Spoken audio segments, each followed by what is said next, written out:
Are you ready to join me in transforming fear to freedom? That's the objective of the show. Are you ready to explore with me and my guests? Are you ready to get into the deep and play? This is where it's at, and that's what it's all about. No medical advice here. Use discernment and decide for yourself if the information is right for you. All views and opinions expressed on this show belong to the individual and are not necessarily shared with the producer of the show. Want more details? Go to letsgetrealchattinwithcatherine.com. Now let's get real and have some fun. Who are we going to explore with today? Come on with me and let's get into the deep. All right, welcome back to Let's Get Real Chattin with Catherine.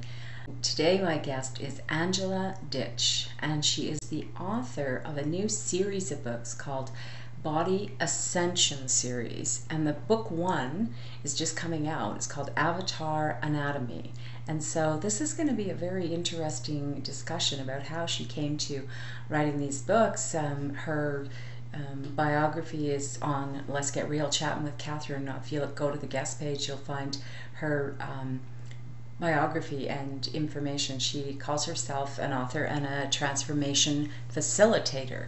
So I am really interested and curious to find out what took her to this journey, and also what does she do that, you know, because it looks like a really exciting series. The book two is excuse me, Waking the Goddess. That sounds interesting to me as well, but we'll get into more details about this. Angela Ditch, and we're going to find out more about her books and her journey to writing her books, and I think this is going to be a lot of fun. I'm looking forward to it. I love these exploration types of conversations. Her biography, she's a global traveler, Kundalini activations, that's another thing, brain training, yoga intensives. She's done a lot of different kinds of work, and sound activation and breath work and such. So I think this is just a perfect conversation to find out more about these kinds of things, how she came to them, and hoping that what she shares will be inspiring to you as well. And because I know I'm always curious about these kinds of things, and I think a lot of you are too, so which is why these people are on my show, because it's so much fun. So let's go have a chat with Angela Ditch right now. Thank you. All right, so we are back on Let's Get Real Chattin with Catherine, and my guest today is Angela Ditch. And she is the author of a new series of books, and we are going to get into how she came to this desire to write the books and what she's sharing, and I think it's going to be really exciting. So welcome to the show, Angela. Thank you for joining me. Thank you for having me, Catherine. It's a real pleasure. So I see your books actually behind you there, which is just awesome. So that it's a series of books, not just one book, but how many are in the series? There'll be 3 in the series, yes. 3 altogether, okay. So now, what's the title of the series is called?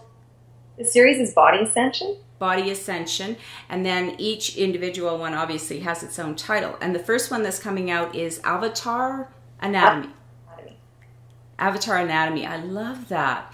So before we get into exactly what the books are, everybody's got a story, and I think that's probably why people like to listen to other people's journeys, because there'll be something in the story that inspires them in their own lives, and it's not just about sitting down and writing a book. It's what's the process? So take us back, if you will. Were you a writer as a young person? Did you have a desire to go into writing? Or is it the spiritual journey that took you to wanting to express through writing? How did that evolve for you, Angela? Well, a little bit of both, really. When I was a little kid, I used to make little paper books and staple them together and draw pictures and chase my mom around the house trying to get attention for this great work of art I'd created. Yes. And that kind of grew. And then one time when I was probably about 11, I got very curious about church. Our family didn't really attend church a lot, so I decided to take a trip down the hill on Sunday to Lutheran church and find out what it was all about. So I got all dressed up in a little dress and went down and sat down in the hard wooden pew. And I'm sitting there and rapidly realizing I was trapped into something that was boring to me. But being polite and good-mannered, I sat and listened to the entire sermon. And then suddenly people came out with these beautiful golden plates. And they started to pass them around the pews to all of the different congregation members. And people started putting money on the plates. And then it was like this huge, profound awareness that as an 11-year-old sitting there thinking, wow, here's this guy named Jesus who wrote this book 2,000 years ago. And here are all these people gathering every week in these book clubs all over the world to study this book and celebrate, and he's still making money. And to me, I thought, well, there can't be anything more important than writing a book. It must be the most important thing to do. I love that. Yeah. Yeah. Oh my gosh, I love that. That's from an 11-year-old perspective. That is cool. I had never heard of that connection before. I think that's just awesome. Yeah. And then, life gets way on you and it becomes something that you don't feel that you have anything of value to say or offer in a book. And my journey just really led me to where I started to realize that writing was really quite important to me. Expressing is really what I'm here for. So sharing my story was one avenue to do that. Yeah. Yeah.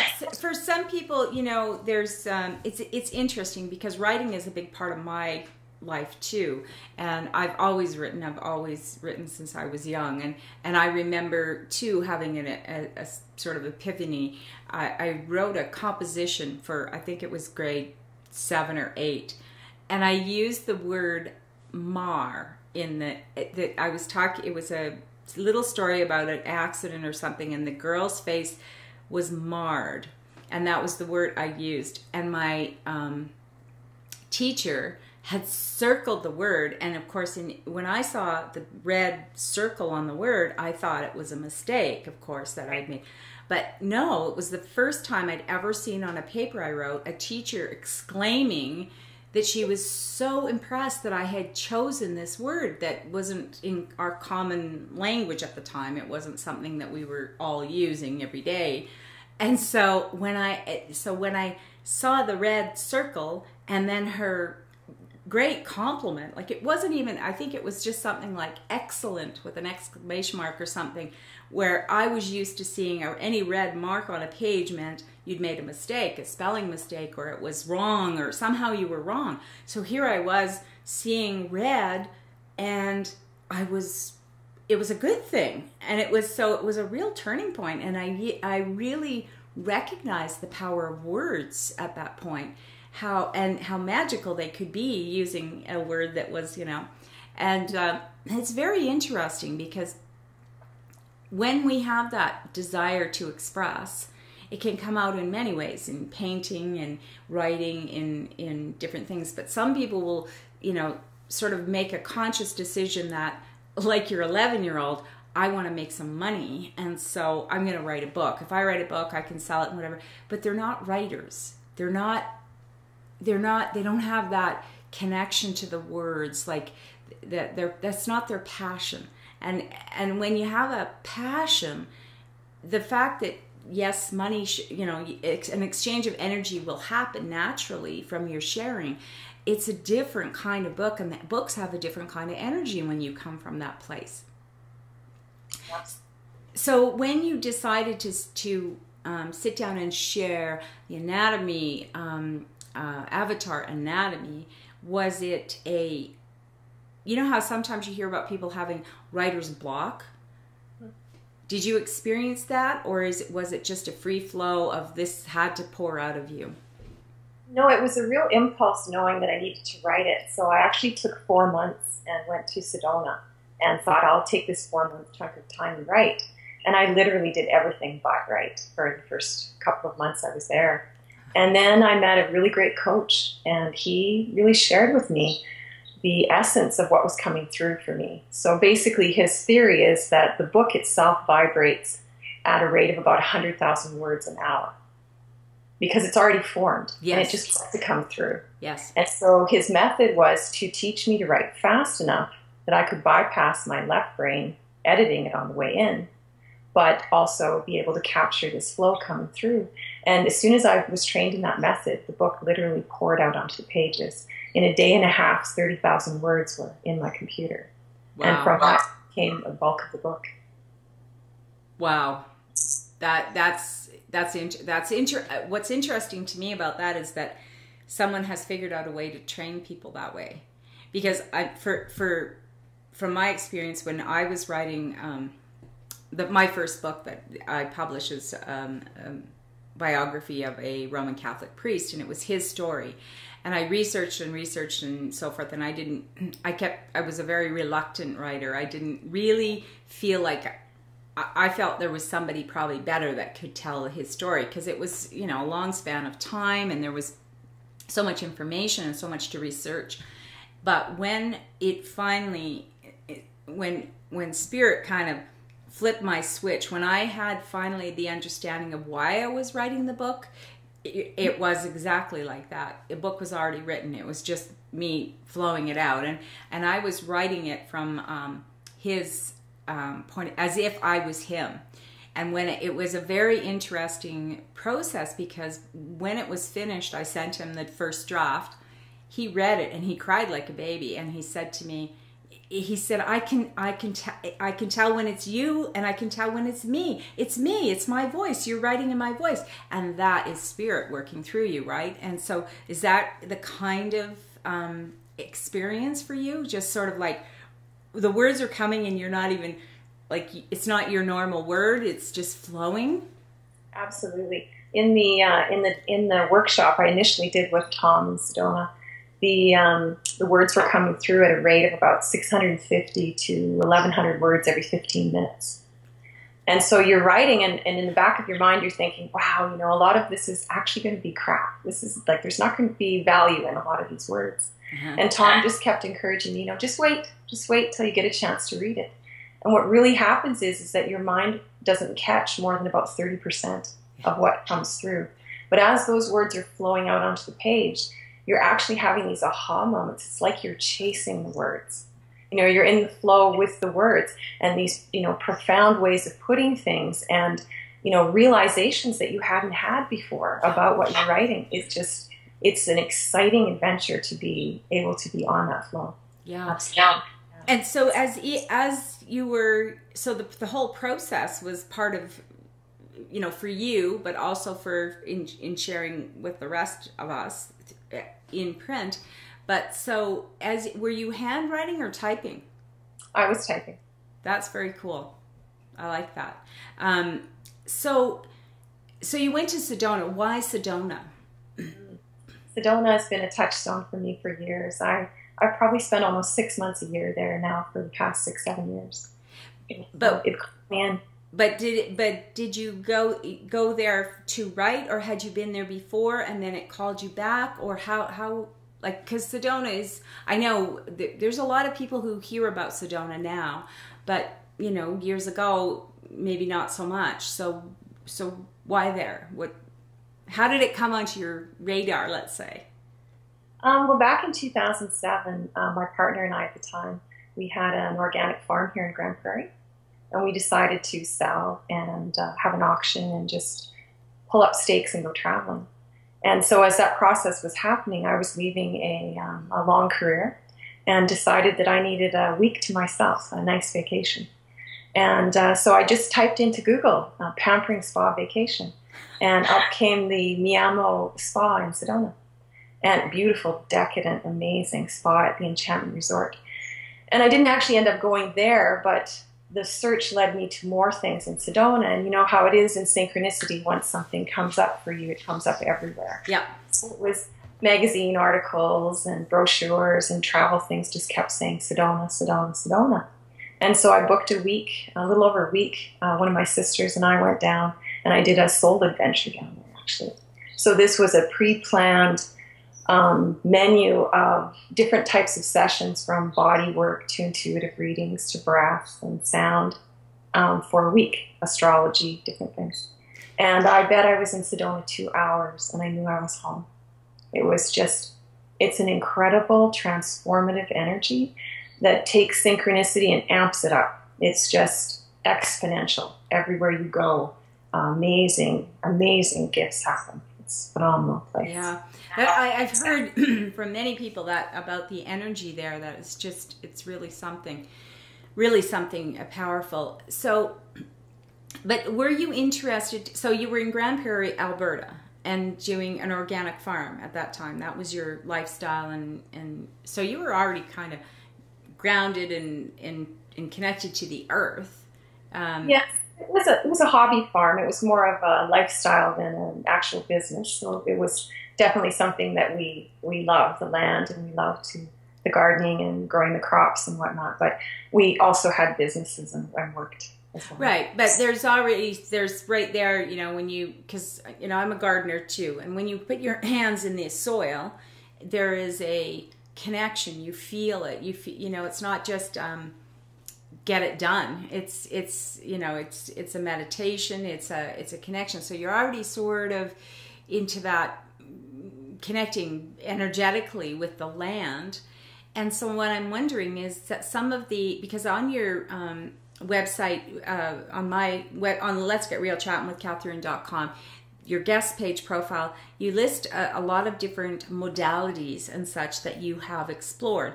So had you been into that exploration, or was it the Sedona event that opened you up to more of this so that these books could be born?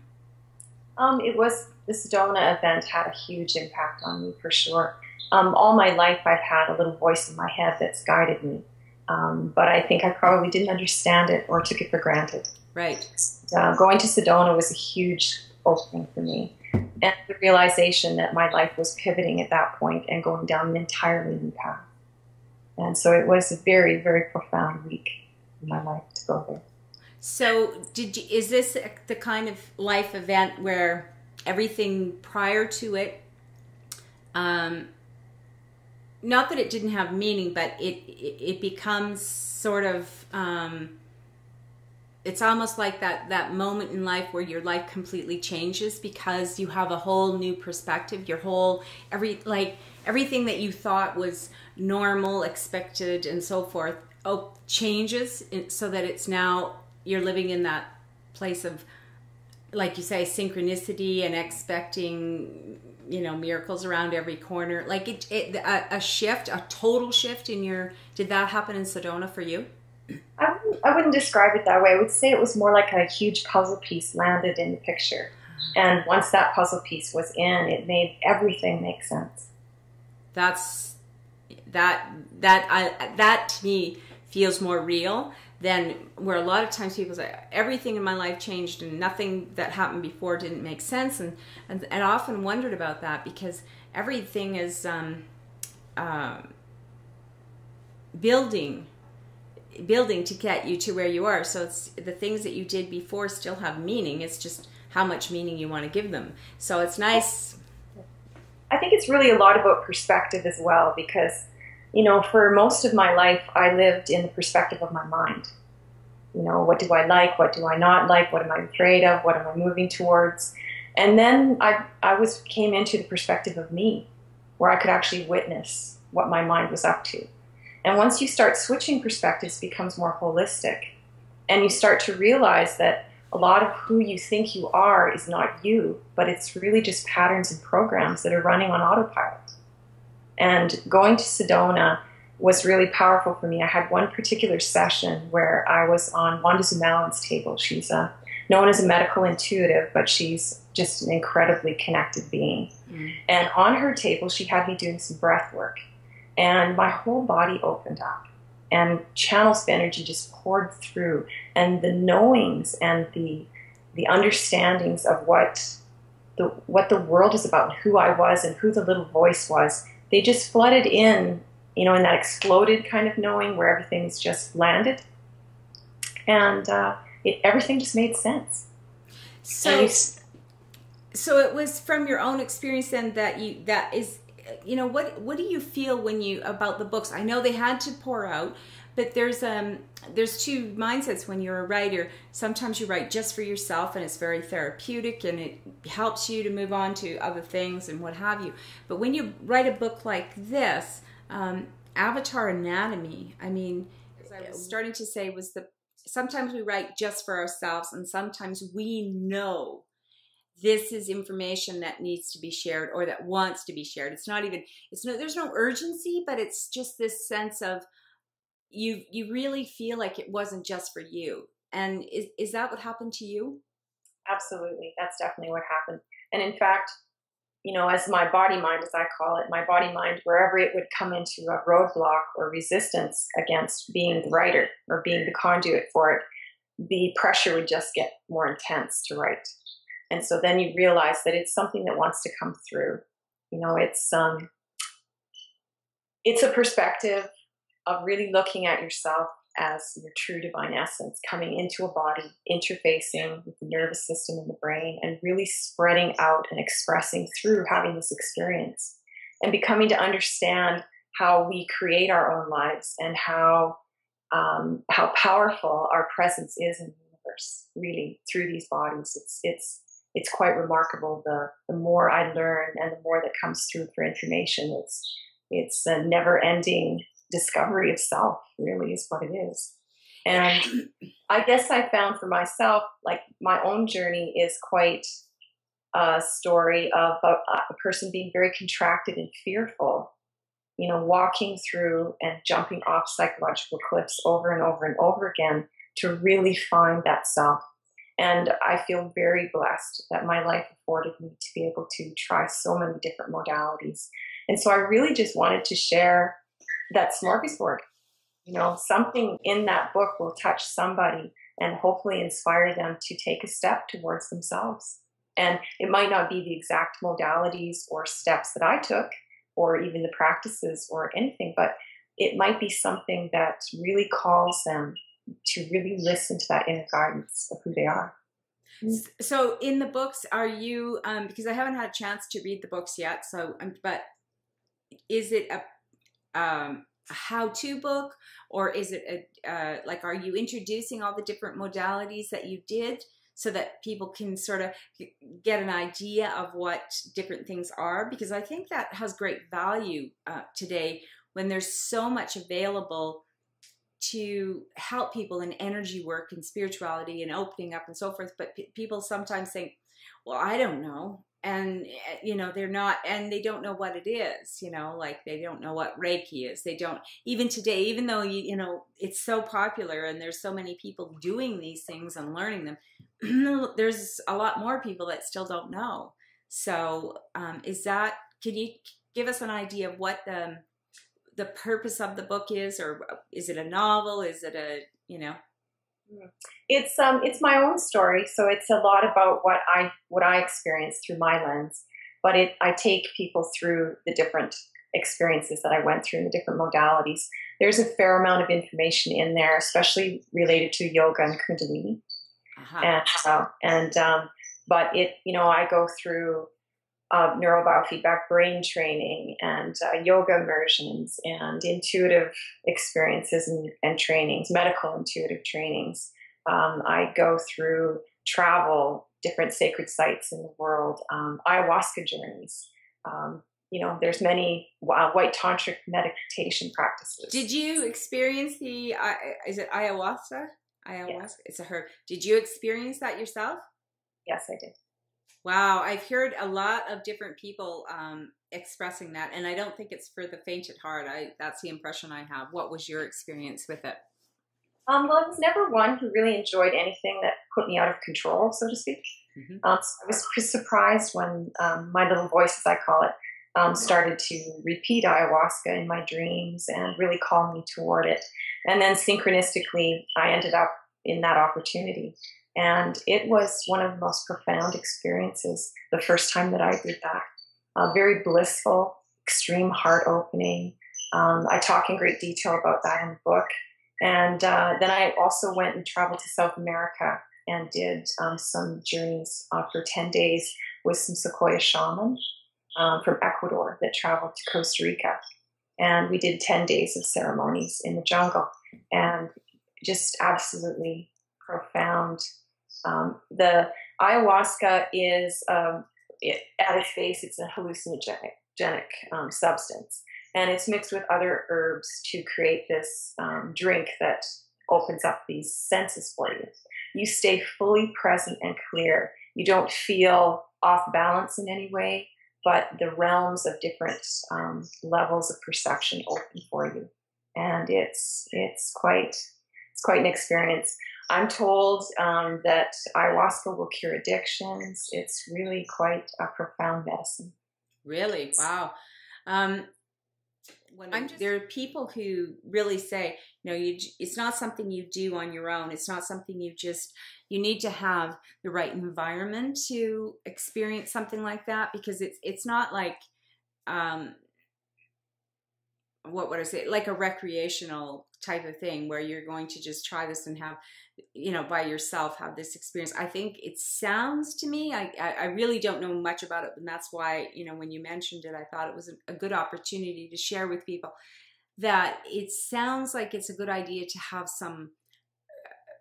have done some preparation, some spiritual and mental and physical preparation before doing something like that, to be open to that. Because when you're opening yourself up in that way, if you haven't prepared, maybe done some healing work and so forth, you might encounter some dark energy. Now, I don't know this. I'm asking you, if you didn't do your demons would come out, so to speak, as well, because you're being introduced to different dimensions, perhaps, that kind of thing. Is that, how would you, if you're, sharing as we are with our viewers, what would be your recommendation about if they wanted to have that experience? Right. Well, I think it's really important to know that everybody's experience is going to be unique to whatever they need. The vine itself, the ayahuasca, is a spirit of its own, and you recognize that immediately when you begin to work with it. And so it's going to take you on a journey, and you have a choice. You can either surrender to that journey and experience it, or you can resist it, and it's going to take you anyway. So you need to know that when you go into it. I had really great advice before my first one from a woman who had done a few rounds of it, and she said, because it's a spirit, you can talk to it. So if you get scared, ask it to slow down. And so building this relationship with the medicine right away was the key for me. Wow. And also knowing that. Now, I did these journeys after a lot of yogic training, and I'm so grateful for the yogic training, because it enabled me to really sit in a neutral space and witness whatever came up without having to react to it. So I definitely recommend, a person really tuning in and being sure that it's something that they want to do.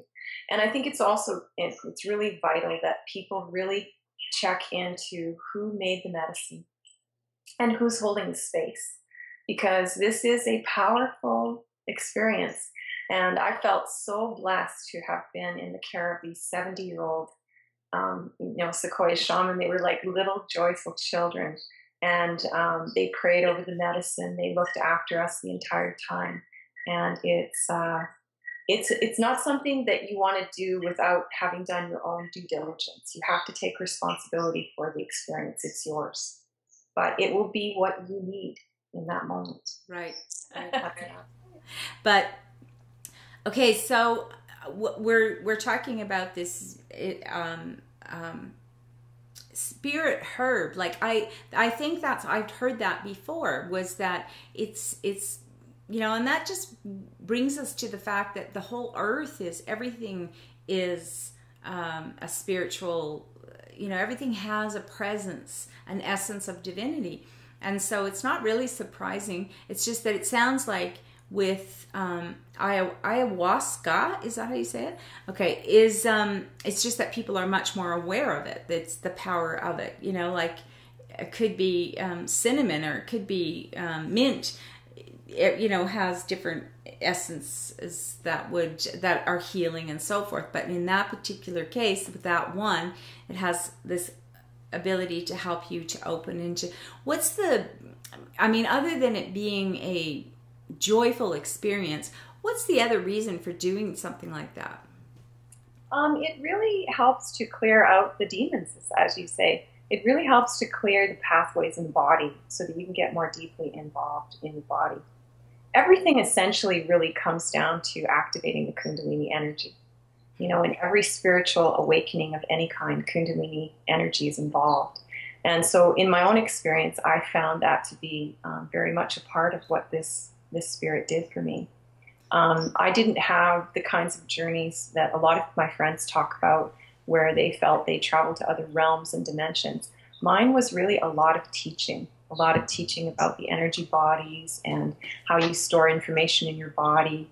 I really had a profound evening of experiencing contraction and expansion repetitively and learning more deeply about what that means.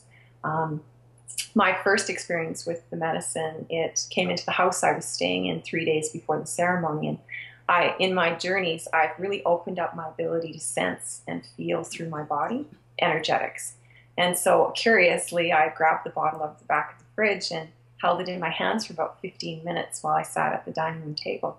And the energy literally started to course all the way up my arms like squiggly little serpents. It was like nothing I had ever felt before. And it's in the bottle. And I'm thinking, wow, this is going to be really interesting. So I put the bottle back in the fridge, and that night I was sick, throwing up, coming out both ends. And it was the medicine already starting to purge the body, and it will do that. And so I ended up having a 3-day cleanse before I actually encountered the medicine. And it is a great teacher. And once that spirit's in the body, it works with you. It's always with you. I don't know that I feel called to do any more ceremony, but I'm not opposed, but I don't feel that draw to it anymore. Right. Okay. But so, and you mentioned Kundalini. So do you talk about, it's something that a lot of people are curious about. Some people dive right in. They want to, get into it. And I have heard of people who try to force a Kundalini awakening, and that's not a good thing. That's not something they enjoyed. Let's put it that way. But then there's spontaneous Kundalini awakenings. So since you brought it up, I'd really like it if you could share with people, okay, what's Kundalini, first of all, so that we can know we're on, Right, yeah. And also to help people, is this something you talk about in your book? It is something I talk about in the book. Kundalini is said to be a dormant energy that resides at the base of the spine in the root chakra. And so for men, that's the perineum, which is between the anus and the genitals. For women, it's at the cervix. And so this energy is almost like a portal. It's a portal into a space of infinite potential. And when this energy is activated, and people need to know that it's running in everybody's body. Everybody who's alive has Kundalini moving in their body. It tends to rise and fall in spurts and in different increments. But when you activate that energy, it rises up through the different chakra systems, those energy plexuses along the spine, and it activates them. And as it does that, it actually flips switches that wake up areas of the brain. And so this is how the consciousness is raised with Kundalini. So yes, there's been cases of people having spontaneous awakenings where a lot of times it would be a fall on the tailbone might happen to make that happen, or whatever it is that happens. And if they're psychologically not prepared to process these openings, then it can become fairly intense and physically traumatic even at some times. But that is such a rare occurrence that it's really not that much to worry about. And what's beautiful is Yogi Bhajan, for example, a yogi from India, who was a master of Kundalini Yoga as a teenager. He came to Canada and North America in the 60s with a clear mandate to teach teachers how to teach Kundalini Yoga, because he could see that these times we're in now were going to be incredible energetics hitting our nervous systems. And so the background behind Kundalini Yoga practices is to strengthen the nervous system and help people to move this energy in a more gentle way to make the awakening easier for the mind to integrate. And that's really, it's how fast can you integrate the shifts and the energy runs. He used to say that give him 40 days and he could raise anyone's Kundalini. Getting the energy to rise wasn't the problem, it was keeping it up. Mm-hmm. The problem. And so it's part of any time there, and I think I've said this already in the interview, anytime there's any kind of consciousness shift, it always has Kundalini involved, because it's increasing the frequencies in the body as it rises. Mm-hmm. And when it's so some people would use another word for it. Some people say that's what happens when the Holy Spirit, in the very Christian religions, you have somebody, I forget what they call it, but basically the Holy Spirit is entering them. They'll see it that way, and they'll faint, or they'll pass out, or they're whatever, or they will call, life force energy is being activated. And as you say, we all have it. So it's just that some of us are more, is it the fact that, I guess what I'm leading here to is that we've had a consciousness on this planet that we're disconnected from source. So that is, to me, why the Kundalini would be dormant, in the sense because we have forgotten that we're not disconnected. We are connected. So is that sort of how you just helping people to kind of understand that what it's an energy source, but it's in all of us. It's the life force. It's the life force. It is. And, it's really, again, a lot about perspective, because one of the things they refer to Kundalini yoga practices, for example, it's the yoga of awareness. Mm-hmm. And so, whether you feel that energy in your body or not is really dependent on where your awareness is. For me, I've done practices now to really tune my awareness to the sensations in my body and around my body. So I feel the energy flows, whereas a person whose awareness is somewhere else, they don't feel that. Right. And I think, again, coming back to the minds, are you in the perspective of your autopilot? Do you think you are your autopilot, or have you come to terms with witnessing that? And if you are in the observer point of view, then you are now connected with true self. Right. And opening those pathways in the body with the Kundalini energy assistance to run allows that true essence to literally enter in through that root chakra, rise up the spine, and interface with your system. Mm-hmm. The movie Avatar, of course, has a little bit of relationship to the title. And I know you're talking about the Kundalini energy in relation to the awakening process and the consciousness and your own experience. Do you describe your own experience of connecting with the Kundalini energy? Yeah, my first awakening was on that table with Wanda in Sedona back in 2007, when the energy just opened up like a huge portal and poured through my entire body. And it's this most incredible electric sensation. I wouldn't say it was hot or cold, but more electric would be the way to put it. And it isn't that you were moving the energy through your body. It coursed through my body. It was like someone had opened up a switch and the universe just flooded through me. And Wanda, who is a practitioner who can see energy, she held up Barbara Brennan's book, Hands of Light. And on the cover is the set of hands with light beaming out of them. And she said, "This is what your whole body looks like right now." And that's what it felt like. It was an incredible amount of knowings just flooding through. And I knew in that moment my life would be very different. And then in my own practices of exploring Kundalini Yoga and taking the teacher's training process, and then now have been teaching that every year for the last few years as well, I've had many more of those experiences in different varying degrees. So you said your first awakening. So is that what you're saying? It sort of rises up, courses through the body, and then it sort of subsides, and then you have those ebbs and flows of more energy and less energy, and just depending on when you need it. Is it something you can call forth when you need it, or? Again, Kundalini is running all the time. It's really a matter of awareness. And for me now, when I open a practice of any Kundalini yoga practice that I'm doing, within seconds, I can feel the energy moving all the way up my spine and through my crown. So, maybe years ago, maybe before we had more understanding, I'm not sure, or maybe this is still true, but I know there was one fellow who was really promoting his own Kundalini awakening. I think I saw some videos he did, and I just don't remember his name. But his thing was that he had this Kundalini awakening, and then basically the healing energy came through his hands, and it would just go wherever from him. And he was a constant flow of this healing energy from through him.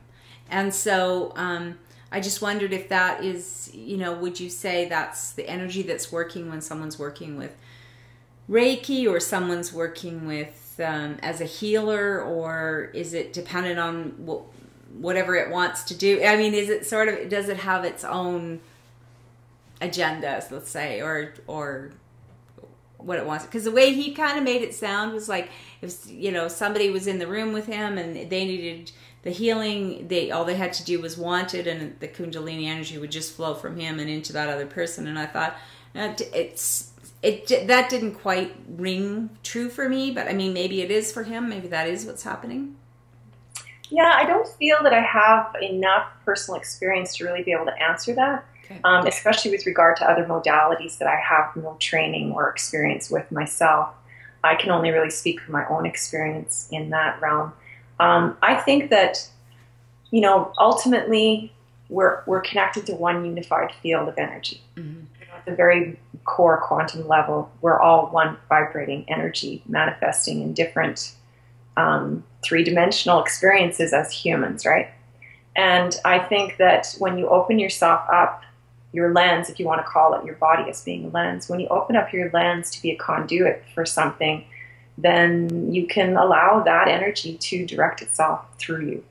Absolutely. I've seen it, I've witnessed it, I've experienced it. Well, what would be the, I mean, I'm very curious about your books, just because that, there's a connection, there's a reason we connected, there's a reason for you to be on the show. There's no accidents in life, really. But if somebody's listening to our chat today, what would be why would they be attracted to this series of books? And why did you write it in a series? Well, I thought it was one book when I started, but as I got into the process, I realized that it was 3 books. And really because there were some pivot points for me in realization and jumps in my own awareness. So the first book, Avatar Anatomy, is really about my journey into the body, because for a long time I was so disconnected from myself that I was like a remote control. And so what I thought was a little voice that guided me was really me trying to get in the body. But I didn't have that awareness then because I was fixated in my mind. And so the first book really is that, because there are many ways and methods for people to open up their own pathways and get in. And there's many ways for people to practice switching their point of view or their perspective back to who they really are. And I don't think people can avoid it. With the energies of where we're located in the universe right now, just planetarily, people are being bombarded. Their nervous systems are being flooded with these energies that are literally awakening the Kundalini. And so now it's a matter of providing frameworks for the mind to work with.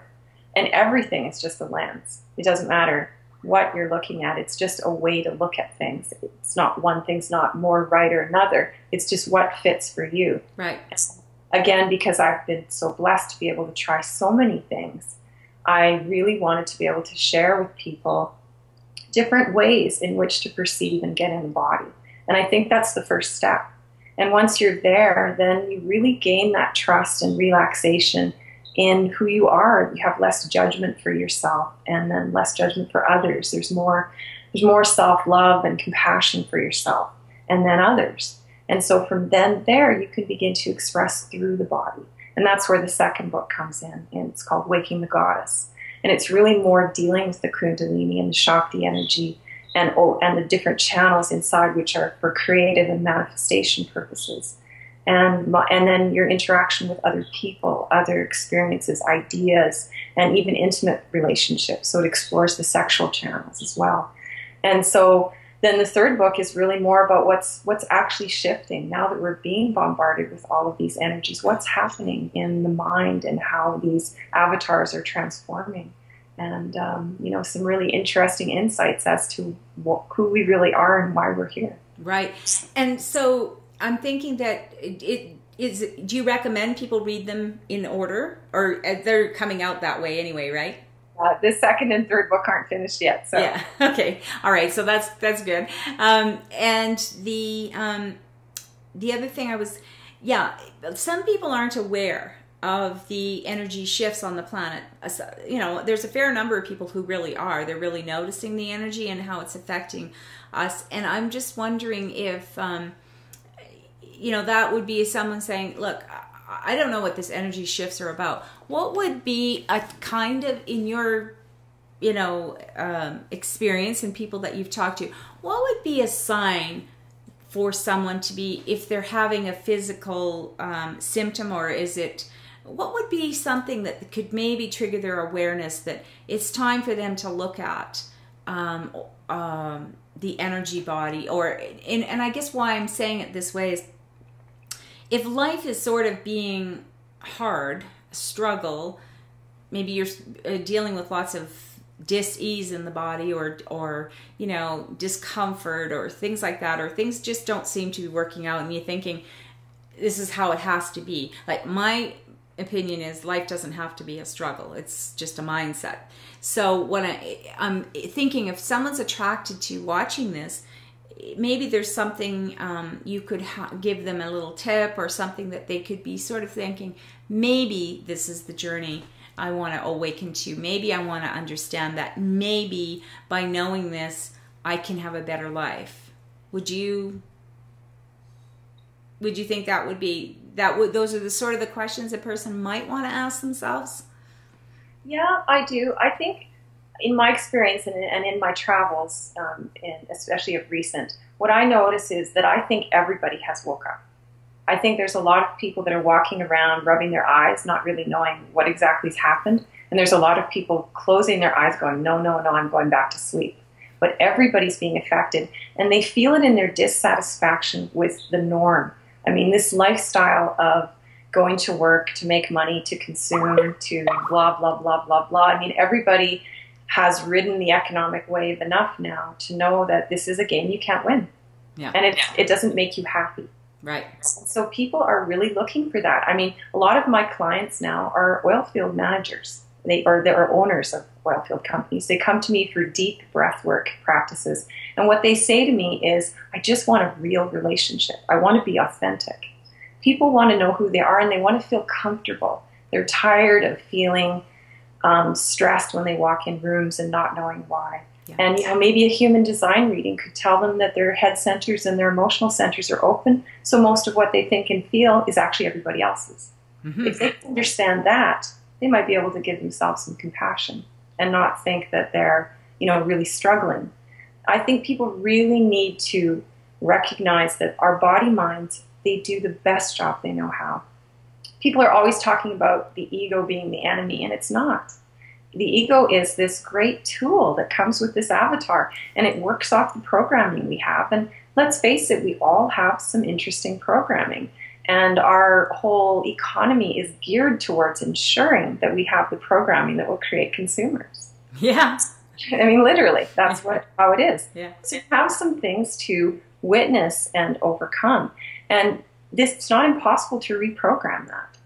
And there's just, I think people are looking for ways. And, you know, you said something earlier in the conversation about people feeling like they don't know what this stuff is. And I get that a lot. People are feeling things, but they don't know the jargon. They don't know what a chakra is. They don't know, and then they're intimidated and they feel like they're in an area they can't understand. And I think what I'm finding is that everybody is curious. Mm-hmm. And so they're going to naturally be led. Those little voices in their heads are going to take them where they need to go at the right moment.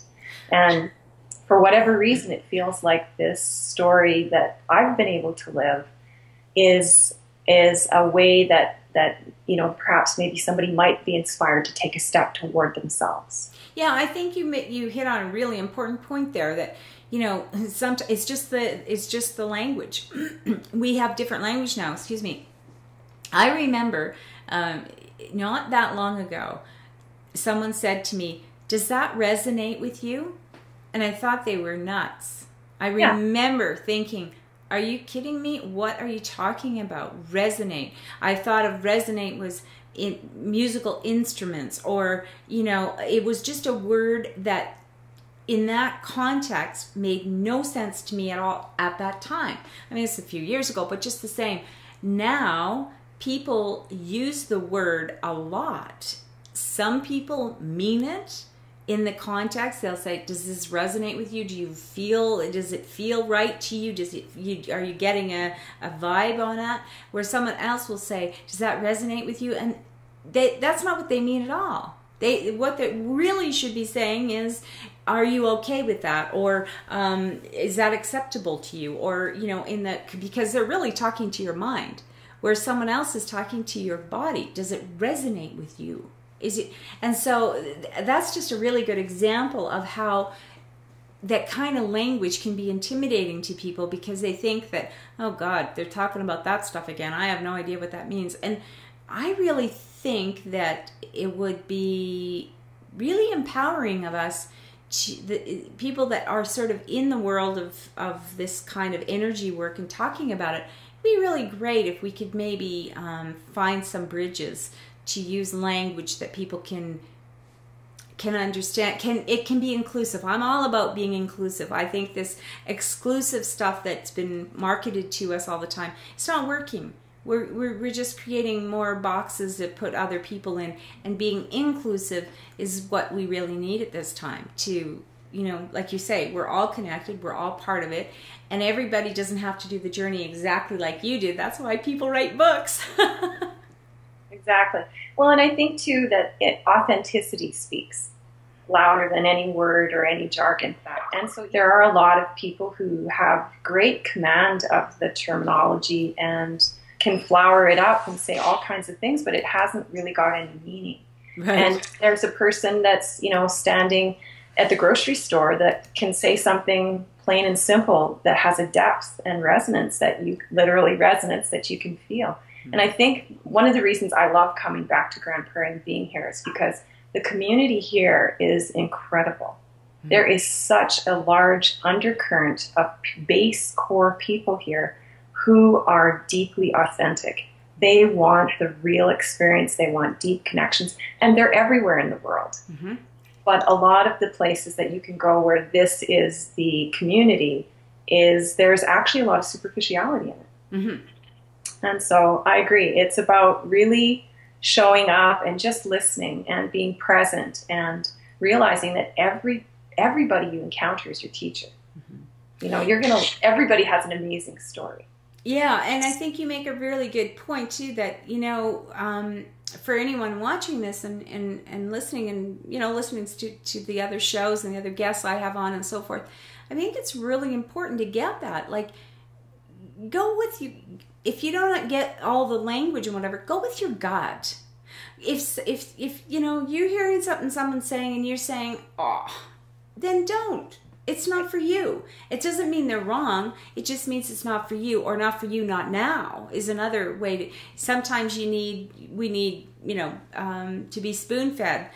Most of us are in one degree or another as we get introduced to a bigger understanding. Like when I think about the people that believed the earth was flat and believed it for a very, very long time, when someone finally came out and said, well, actually it's not flat, it's, a sphere, I bet you there were a lot of people saying, okay, that's just stupid. And so, there's nothing wrong with hearing things and saying, okay, I don't get that and I don't feel good about it, or I don't want to go there, whatever. You're not wrong if you feel like that. But but on the other hand, if you're feeling like, I want to understand this, I want to feel better in my life, I want, like you say, deeper relationships, better connections to people, I don't want to feel like I'm just a robot consuming and producing, and I want more, then I think those are the kinds of things that to me are the triggers. I want more. That song, Is That All There Is, always comes to mind. It's an old song, and it's like, no, it isn't. There's so much more. So I would encourage people to, the first book is available now, right? Yes. Yeah, in fact, my web designer, Greg, told me this afternoon the website will have the books for order on there. There's one version of the ebook that is not quite ready. It'll be about a week, but the paperback and many versions of the ebook are ready.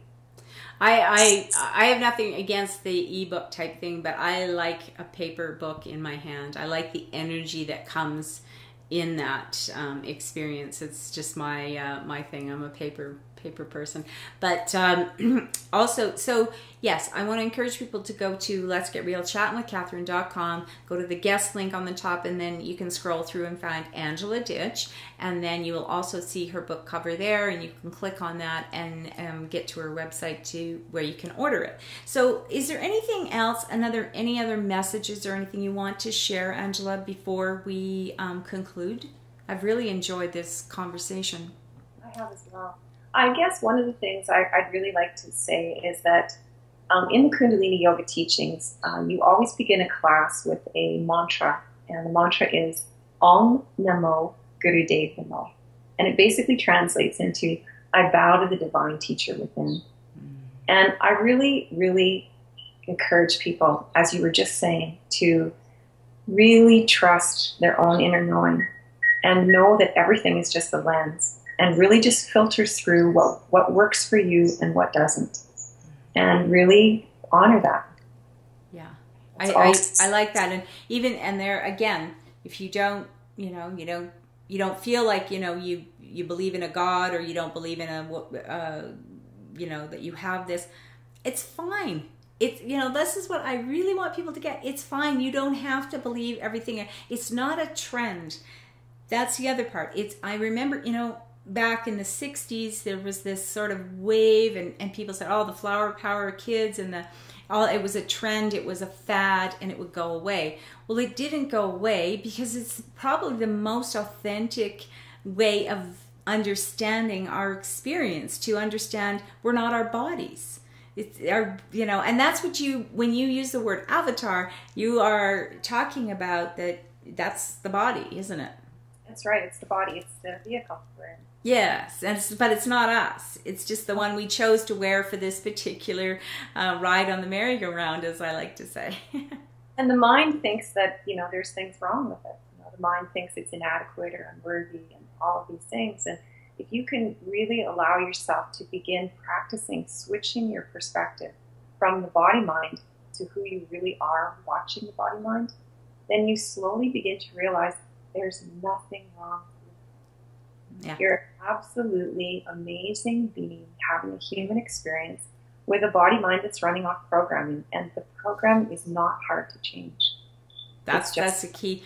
So you were talking about with your clients, and so before I let you go, I wanted to ask you, do you work with people privately, distantly, and what kinds of things do you offer, Angela? I just want to make sure, aside from your book, which is awesome to be able to offer, but if they're kind of feeling like, what, I'd like to maybe work with Angela, can they do that, and how?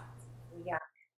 In person, I do breathwork sessions, so I'll either do groups or private. It's a very powerful modality of bringing a lot of prana, which is the life force energy that comes with the breath, bringing that into the body and allowing it to mix in the spinal fluid and activate the Kundalini.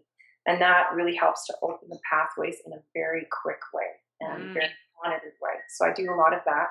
I also do spiritual response therapy, which I can either do in person or remotely. And it's basically a modality where we connect in with the person's higher true self aspect, and then we clear away energies and restrictions and limiting belief patterns. I also do a little bit of Psych K, belief repatterning, which Bruce Lipton talks about in his book, Biology of Belief. He does.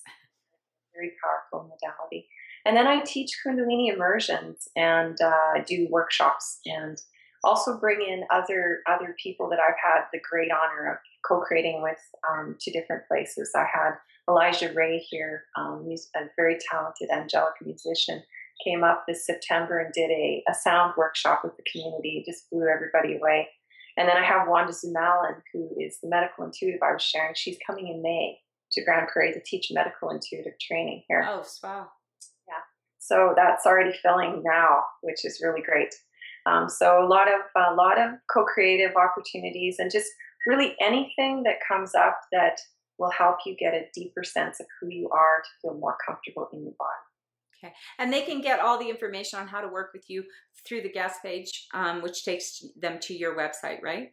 Yes. And I actually have 2 websites, so maybe I'll send you a link to the second one if I haven't given you both already. Yeah, and if not, I'll put it right on the video here so that people can know. And otherwise, I'll give them the link to the guest page. So that, which is wonderful. I really appreciate you sharing today, Angela, and to you know, we've just barely touched the surface of where all of this is, but I mean, that's the key, is there has to be a little bit of a relationship first for people to be intrigued and into what's going on and what's available. This is what you know, it can be for you. If you're watching this, there's a good chance, yeah, this is something you're ready to explore. And I like the fact that there's books, you can do it in the privacy of your own home, explore, say, I don't believe that, I do believe that, this works for me, I want to try it, whatever it is, right? It's I like books for that reason.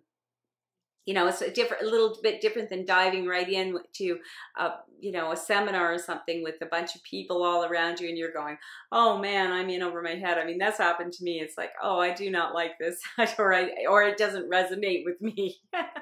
You know, whereas books usually will call you. So so this is wonderful. So I really, really want to encourage people to go and check out her website and check out Angela's book. And thank you so much, Angela, for joining us today. I really, really deeply appreciate it. Thank you.